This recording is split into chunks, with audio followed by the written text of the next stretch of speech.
Let us be aware that while they preach the supremacy of the state, declare its omnipotence over individual man, and predict its eventual domination of all peoples on the earth, they are the focus of evil in the modern world.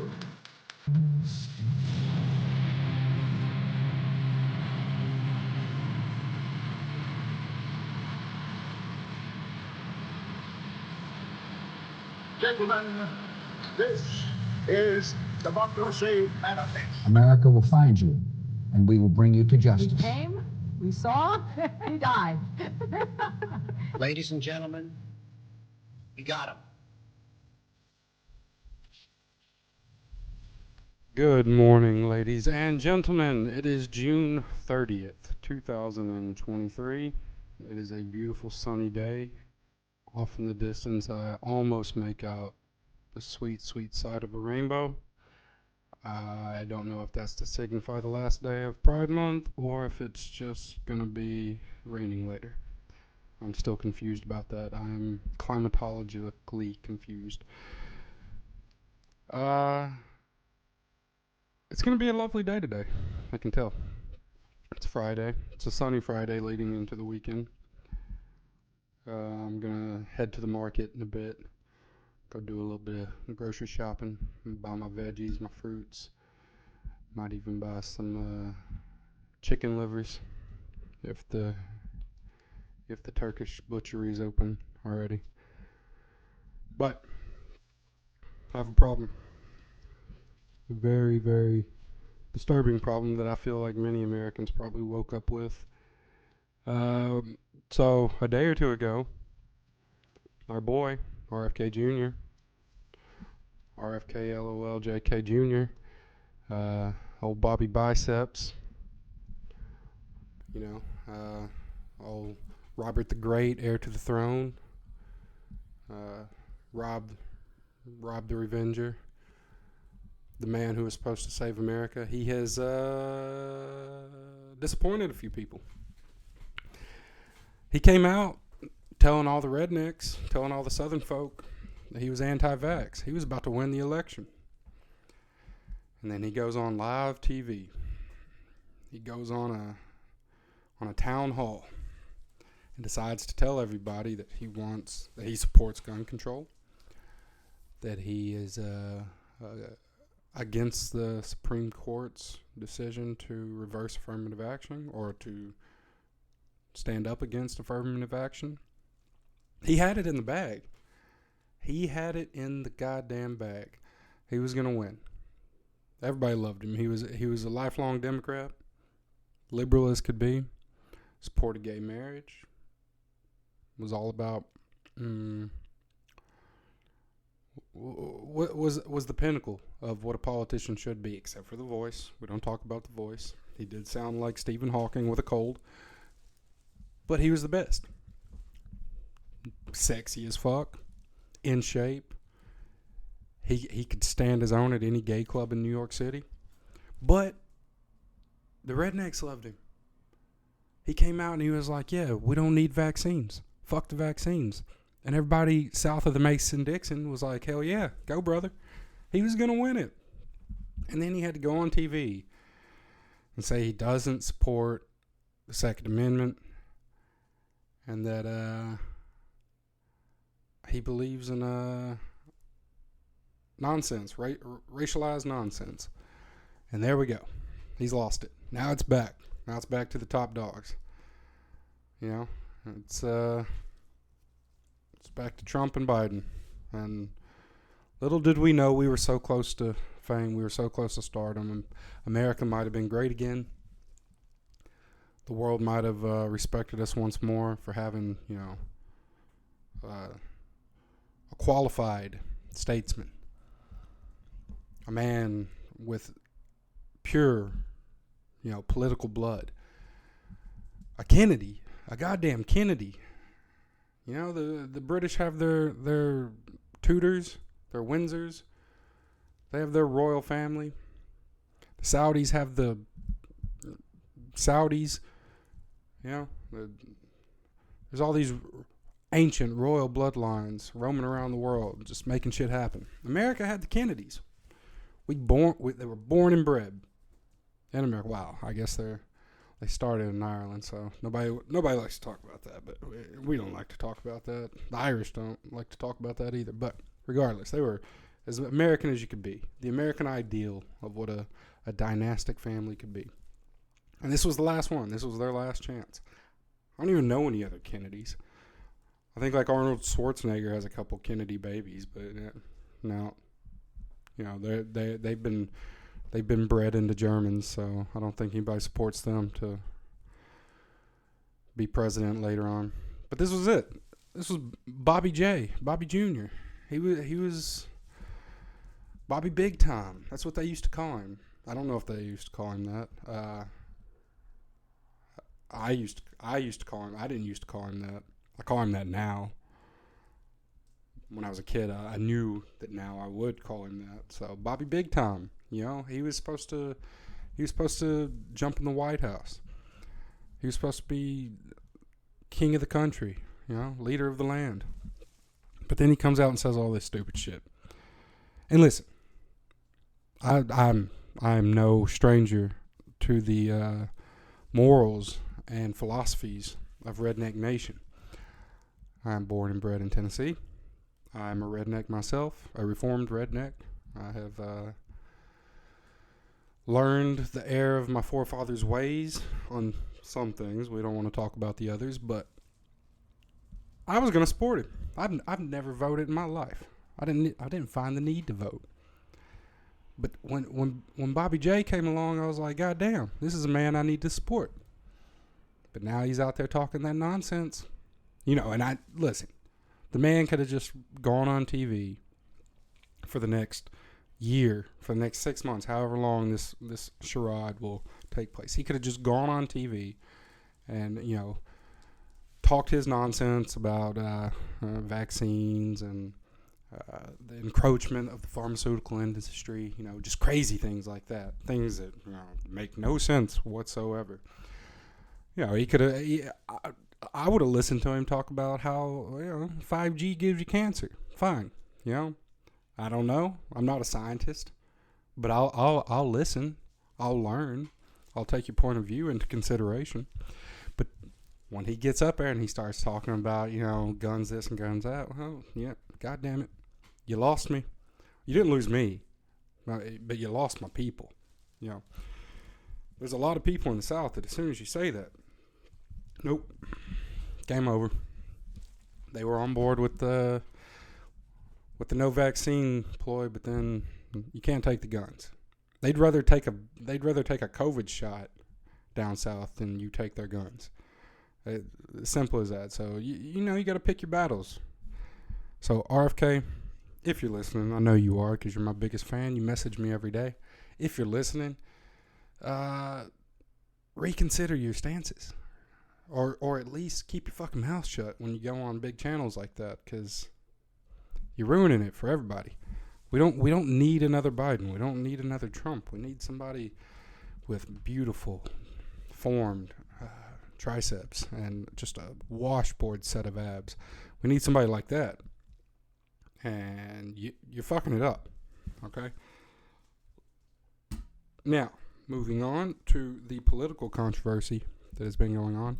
This whole Supreme Court dissenting or writing their dissents against the Affirmative Action Clause. Good. I think if you don't like racism, you should be supporting this. Anybody with any logic in their mind would support this. Now, I know logic is few and far between nowadays. And it's sad because you see the political divisiveness in America immediately. Used to, it took months, years even, for the populace to start debating the effects of legislation or Supreme Court rulings. It took time because people had to read. They had to read a newspaper to first off find out it happened, or maybe somebody down at the bar. Maybe after work you went down to the bar and Billy told you, hey, did you see the Supreme Court? They overturned the concept of affirmative action. And then you had to go out and buy a newspaper And you had to find out, was Billy drunk or was he telling the truth? You know, you had to ask a few people first. You know, go buy a newspaper, and not just one newspaper. Maybe you're buying 2 or 3. They cost a nickel a piece back in the day, so you could buy a few. Go home, you sit down, you read all the newspapers, you find out, oh wow, this is happening. The Supreme Court did this. Now you gotta think about it for a while. You gotta go to work every day and think about, why is the Supreme Court doing this? Why are they doing that? You gotta debate it with people that you know. You gotta go to the bar. You gotta go to out on the street. You gotta go to work. You gotta debate it with other points of view. You have to discuss and learn, and it took you months to find out and to finally develop a thought and a position. But that's not the world we live in today. It's 2023. As I said, it is June 30th, 2023. So nowadays, everyone has a position immediately, instantly, as soon as the headlines are uploaded. Used to be as soon as the ink hit the paper, I think was the term. The ink hit the paper, people were ready to riot. Now it's as soon as it's uploaded. People, they have their position, they're ready to go. Nobody's going to spend more than 10 minutes thinking about this. You already have your point of view. If you're on one side of the aisle, you think one thing. If you're on the other, you think the other. It's just the world we live in. I hope to God that people will take a moment, realize what's actually being said, what's actually being ruled upon, and not just act emotionally and once again start outcasting people for different views. What sucks a lot of the time, and I learned this. Look, I learned this growing up in the South. A lot of the times you find out that, because growing up in the South in the 90s, the 2000s, I think a lot of my generation, we were very resentful toward our culture, because let's all be honest, you know, the South was stuck in a very backwards time capsule throughout the 80s, 90s, 2000s. But I think a lot of us were resentful for our culture. We want it to be included in the American experience. We saw all these things on TV, you know, all the TV shows, the MTV, the movies that we watched, the music. None of it came from the South. It was all from California or New York. You know, every now and then you get something coming out of Florida or Chicago. But the South was largely left out, so I think our generation grew resentful. And by growing that we were easily taught, I hope, to gauge fairness and bullshit, to use logic. At least I was. I know a lot of people growing up that have now become crackheads and don't exactly have that wherewithal to think properly anymore. But assuming that you are able to gauge society's bullshit, you're able to take a moment and not make your decision within a 24-hour time frame of a news story breaking. So, everybody calm down. Let's think logically. Growing up, I used to see all the time the older generations that I resented. Sometimes they were right.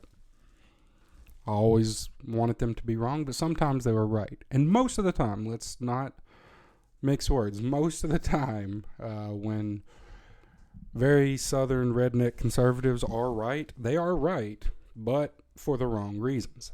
They think they are right, but they think they're right for different reasons than they actually are right. So right now, that seems to be an issue where a lot of my more liberal-minded friends, or progressive-minded friends, I don't want to use the term liberal. That's an outdated term.